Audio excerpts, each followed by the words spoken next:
एक नागनाथ और एक सांपनाथ है। आप समझ गए होंगे कि इस वीडियो में किन दोनों की बात करने वाले हैं। दोनों को जहरीला सांप बताने का अर्थ है कि दोनों के गुण धर्म एक ही हैं। दोनों ने आज तक देश के जनता को दुख के अलावा और कुछ नहीं दिया है। दोनों के निर्माण एक ही उद्देश्य के लिए हुआ है। दोनों एक ही तरह के काम करते हैं, बस देखने में फर्क है और इसी फर्क को आम आदमी के साथ साथ पढ़ा लिखा व्यक्ति भी समझ नहीं पाता है। आपने गोलमाल देखा होगा, उसमें अमोल पालेकर हीरो की भूमिका में है। वो दोहरा चरित्र निभा रहा है, एक मूंछ वाला और दूसरा बिना मूंछ वाला। उसका उद्देश्य कुछ लोगों को धोखा देना होता है। अंत में वो पकड़ा जाता है और उसके राज खुल जाते हैं। सिनेमा 3 घंटा का होने के कारण हम और आप उसके रंग बदलने के चरित्र को पहचान लेते हैं, मगर सिनेमा अगर 5 या 10 साल का हो तो आप क्या कोई भी रंग बदलने के झांसे में फंस जाएगा। और यही देश की राजनीति में पिछले 70-75 वर्षों से हो रहा है। देश की राजनीति कांग्रेस बीजेपी के इर्द गिर्द घूम रही है, क्योंकि आम आदमी खासकर मूल निवासी बहुजन समाज को लगता है कि ये दोनों अलग अलग पार्टी है। इस वीडियो में बताएंगे कि कैसे चोर चोर मौसेरे भाई की कहावत कांग्रेस बीजेपी में बिल्कुल फिट बैठती है। एमएनटी की टीम खबरों के लिए रिसर्च करती है ताकि आपको वास्तविक बात की जानकारी सबूतों के साथ हो। हमारे साथ अंत तक बने रहें। मैं आकृति और आप देख रहे हैं एमएनटी न्यूज नेटवर्क। चोर चोर मौसेरे भाई, इसको समझने के लिए कांग्रेस और बीजेपी के निर्माण यानी गठन की प्रक्रिया को समझना बहुत जरूरी है। पहले कांग्रेस का गठन हुआ। कांग्रेस का गठन 28 दिसंबर 1885 ईस्वी में विदेशियों के द्वारा किया गया। पहला व्यक्ति एलन ऑक्टेवियन ह्यूमन, जो एक सेवानिवृत्त ब्रिटिश अधिकारी था। इसके साथ 2 आर्य विदेशी, दादा भाई नारोजी और व्योमेश चंद्र बैनर्जी ने कांग्रेस पार्टी के गठन में अहम भूमिका निभाई। कांग्रेस के गठन की पृष्ठभूमि लंदन में लिखी गई। व्योमेश चंद्र बैनर्जी और दादा भाई नारोजी ने 1865 में लंदन में कांग्रेस की ब्रिटिश समिति का गठन किया और वहां पत्रिकाओं का भी प्रकाशन किया। इसमें व्योमेश चंद्र बैनर्जी ने सक्रिय रूप से आर्थिक सहायता भी करते थे। नारोजी, अडरली नॉर्टन और विलियम डिग्बी के साथ व्योमेश चंद्र बैनर्जी ने कांग्रेस पॉलिटिकल एजेंसी शुरू की, जो लंदन में कांग्रेस की ब्रिटिश समिति की एक शाखा थी।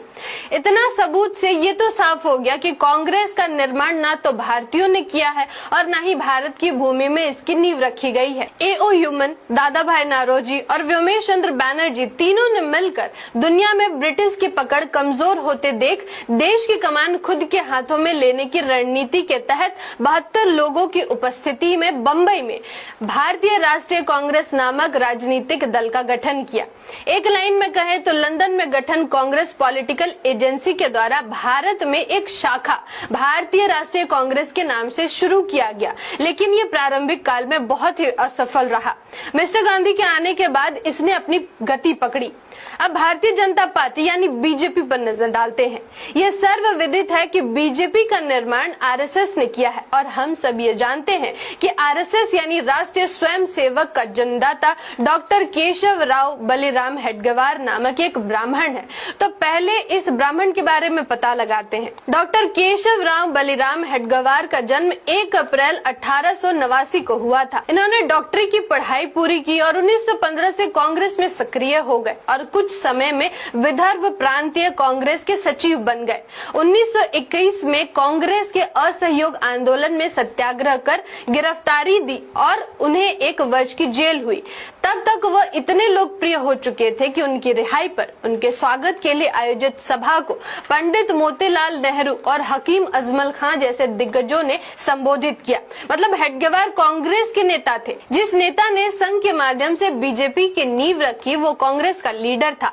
इसी कांग्रेसी नेता डॉक्टर केशव राव बलिराम हेडगेवार ने 1925 में विजयदशमी के दिन एक हिंदू युवक क्लब की नींव डाली, जिसका नाम कालांतर में राष्ट्रीय स्वयंसेवक संघ दिया गया।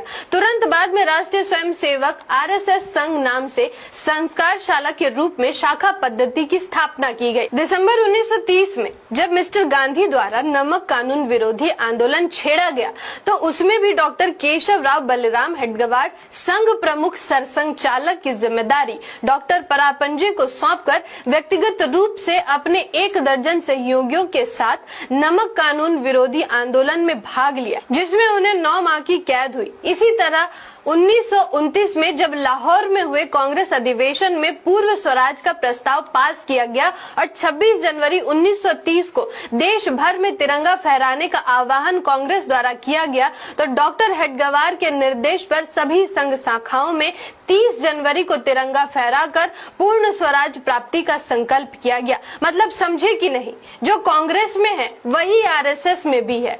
इतने सबूतों के बाद भी शक्तिमान को नहीं पहचाने तो फिर क्या ही कहना। पार्टी की उत्पत्ति भारतीय जनसंघ में है, जिसकी स्थापना 1951 में एक दूसरे आर्य विदेशी ब्राह्मण श्यामा प्रसाद मुखर्जी ने की थी, जब उन्होंने आरएसएस की राजनीतिक शाखा के रूप में एक पार्टी बनाने के लिए हिंदू महासभा छोड़ दी थी।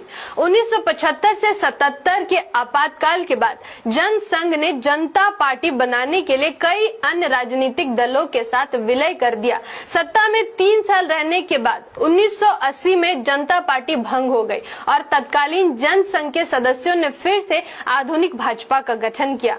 आज बीजेपी के अधिकतर नेता मिस्टर गांधी को भला बुरा कहने की नौटंकी करके खुद को कांग्रेस की विचारधारा से अलग दिखाने का प्रयास कर रहे हैं, लेकिन 5-6 अप्रैल 1980 को जनसंघ के स्थापना समारोह में छत्रपति शिवाजी और महाराणा प्रताप के साथ साथ मिस्टर गांधी की तस्वीर भी मंच पर लगाई गई थी।